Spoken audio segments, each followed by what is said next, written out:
वहिनी, काय काय झालं ग? काय हो, कसला विचार करत होतात? आणि इथे असे एकटे काय करताय? मी घरभर शोधलं तुम्हाला. काही काम होतं का आमच्याकडे? हो, चला माझ्या बरोबर. कुठे? चला तर. कुठे ते तरी सांग. तिथे गेल्यावर तुम्हाला कळेल. चला चला चला चला. या वहिनी. अगं देव, काय हे लहान मुलासारखं? या तर. या वहिनी, आम्ही सगळेजण तुमची वाट पाहतो. विक्रम भाऊजी, काय आहे हे? बोला रे. अरे बोला, आता गप्प का बसलात? बोला. अरे आता तुम्ही सांगितल्याप्रमाणे वहिनींना घेऊन आले ना इथे, मग बोला ना. खंडू, काय आहे सगळं? ताईसाहेब, तुमचं लग्न होऊन लई वर्ष झालं, पण घरात काय पालना हल्ला नाही.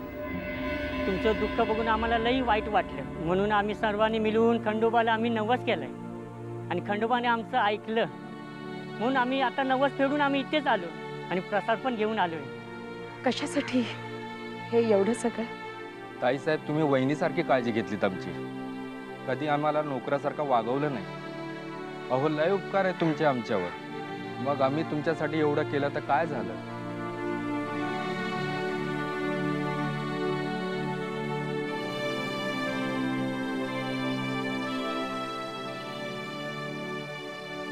ताईसाहेब, डोळ्यात पाणी आलं होतं. आजवर लय दुःख सोसलंय. अगे काय बघते, दिष्ट का?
आणि हे आमच्याकडून तुमच्यासाठी. काय भाऊजी? असं काय करताय वहिनी? आम्ही आता काका होणार. आम्हाला खरंच खूप आनंद झालाय. बघा ना, ते छोटंसं बाळ आमच्याशी घोडा घोडा खेळेल, त्याच्या बोबड्या बोबड्या बोलांनी आम्हाला काकासाहेब म्हणेल आणि आणि आणि देवयानीला काकूसाहेब. काकूसाहेब काकूसाहेब नको, खूप मोठं झाल्यासारखं वाटतं. त्यापेक्षा मी त्या बाळाला सांगेन की तू मला काकीच म्हण. बहिणी, आपण बाळाचं नाव काय ठेवायचं? तुम्ही काय विचार केलाय? मला असं वाटतं की मुलगी झाली ना तर आपण जाई नाव ठेवूया आणि मुलगा झाला तर अथर्व. नको, फार सपक नाव आहे ते. राजघराण्यात ते मूल जन्माला येणार आहे. राजेशिर्क्यांना साजेसं नाव असलं पाहिजे. मुलगी झाली तर तिचं नाव वसुंधरा देवी आणि मुलगा असेल तर चंद्रसेन, चंद्रदित्य वगैरे असं काहीतरी. एवढी मोठी नावं म्हणजे नको. त्यापेक्षा वहिनी तुम्ही सांगा. सांगा ना.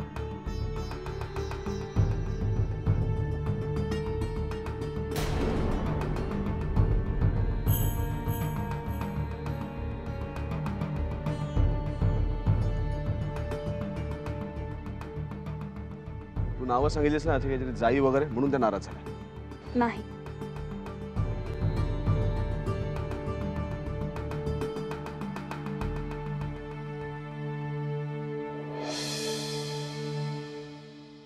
माझा चेहरा लक्षात आहे तुझ्या? तुझा चेहरा कसा विसरेन मी स्ट्रायकर? चांगला आहे.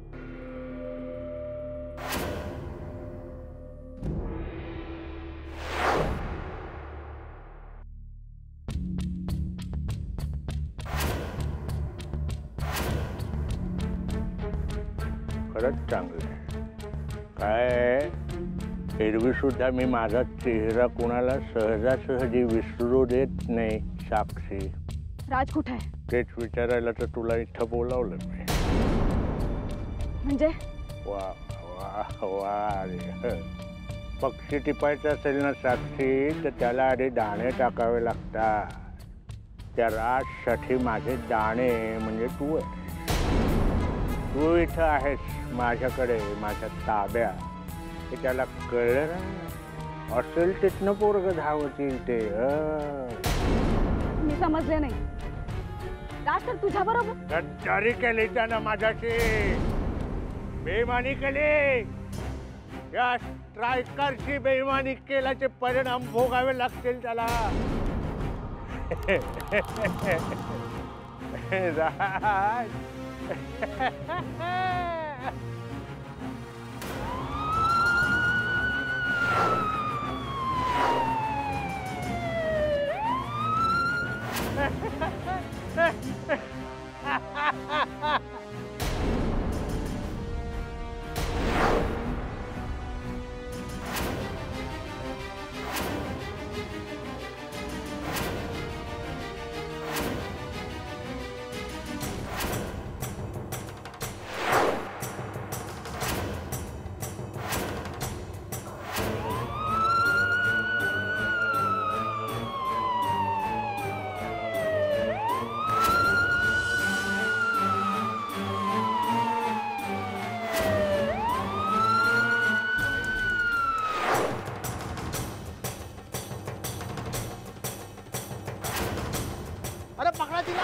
सोडू नका, आराम द्या ना. जाऊ.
प्रियदर्शनी,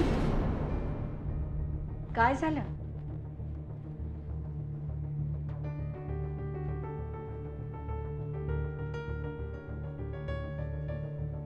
तुमच्याकडून उत्तराची अपेक्षा आहे आम्हाला. आम्हाला हे सगळं खूप कठीण जात आहे. काय कठीण जाते?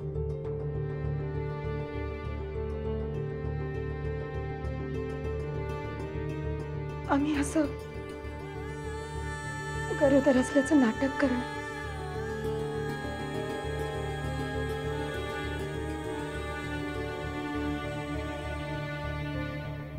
नाही जमत आम्हाला. साई,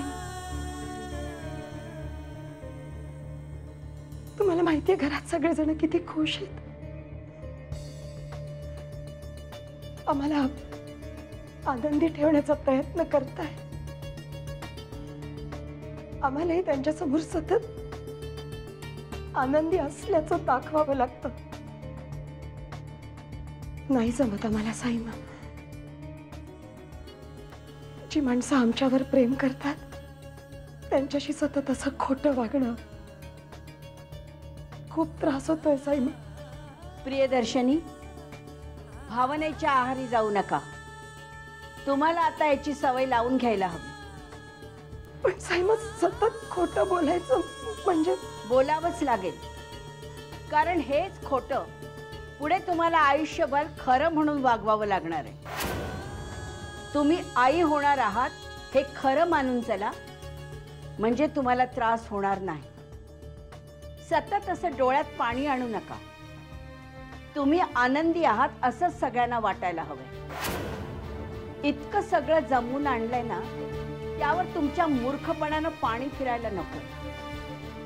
तुम्ही गरोदर नाही आहात असा कुणाला सुद्धा संशय येता कामा नये. कळलं? जी.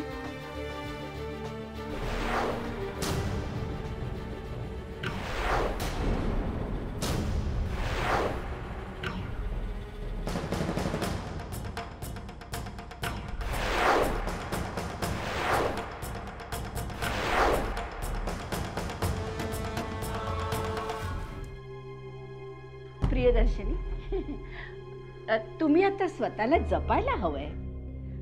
अशी उगाच धावपळ करू नका. तब्येतीला सांभाळा. उगाच धावपळ करू नका. जा, तुम्ही आराम करा. जा.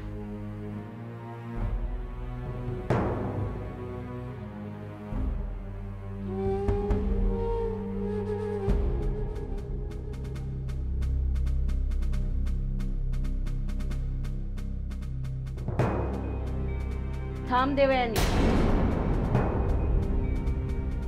इतकं बोलूनही तुझी अक्कल ठिकाणावर येत नाही. कितीदा तुला सांगितलं की तू या घरात पाहुणी आहेस, पाहुणीसारखी राहा म्हणून. हे घर तुझं नाही हे कसं विसरतेस तू? पण साईमा, आमचं बोलणं अजून संपलेलं नाही. मघाशी त्या नोकरांबरोबर तुझा काय मूर्खपणा चालला होता ते आम्ही वरून बघत होतो. नोकरांशी इतकी जवळीक साधायची नसते. पायातली वहाण पायातच ठेवायची असते. पण तुला हे कसं कळणार म्हणा, कारण तूही त्यांच्यासारखीच एका सामान्य घरातनं आलेली आहेस ना.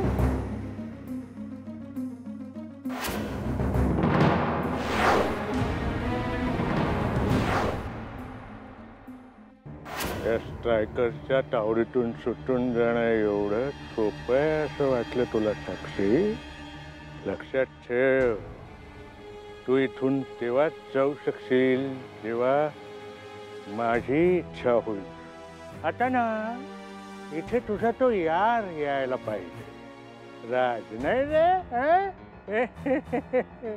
तो इथे आला ना तर मी तुला खात्रीने सांगतो की मी तुम्हा दोघांनाही एकदमच मुक्ती देईन.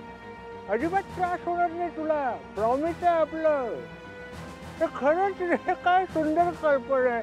राज ये रे बाबा, ये राज ये. बघ तुझी साक्षी काय अवस्थेत उभी आहे रे बिचारी. राज, अरे ये राज, ये रे, ये. You are under arrest.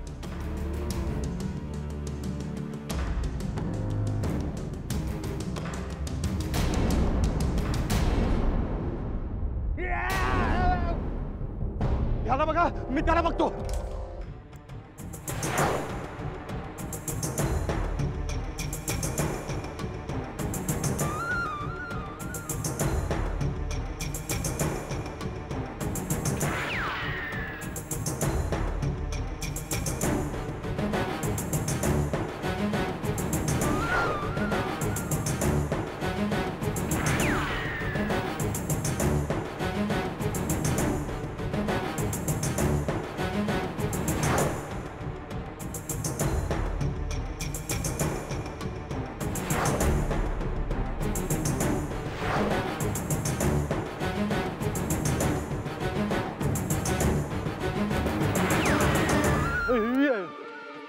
Don't move. Don't move. You are under arrest. Sal.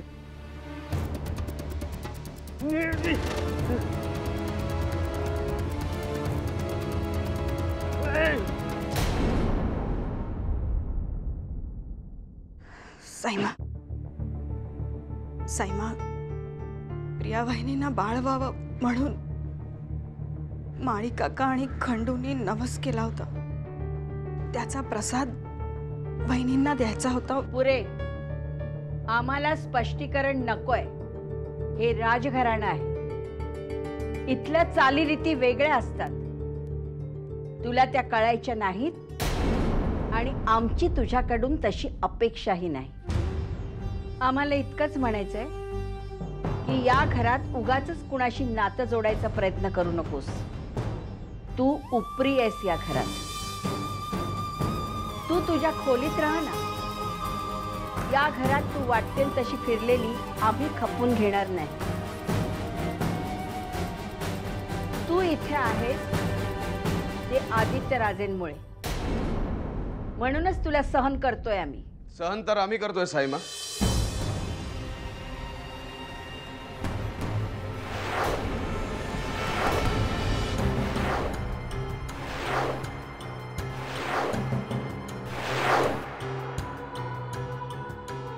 याआधी तुम्ही देवयानीला वाटेल तसं बोललात. पदोपदी तिचा अपमान केला.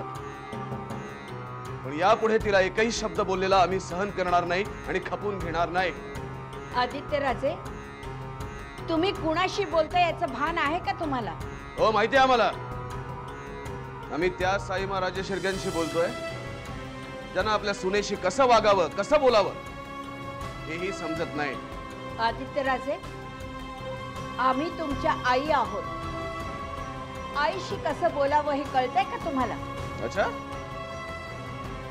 साईमा, तुम्ही जर आमच्याशी आईसारख्या वागला असतात तर आपल्या मुलाला काय हवंय हे तुम्ही समजून घेतलं असतं, जाणून घेतलं असतं. पण तसं तुम्ही केलं नाही. विक्रम, पुरे झालं. नाही नाही देवयानी, ही गोष्ट त्यांना समजायला सांग. साईमा, आधी तुम्ही आईसारखं वागा, मग आम्ही तुमच्याशी मुलासारखं वागू. आता हे नातं टिकवणं तुमच्या हातात आहे. हे नातं टिकवणं तुमच्या हातात.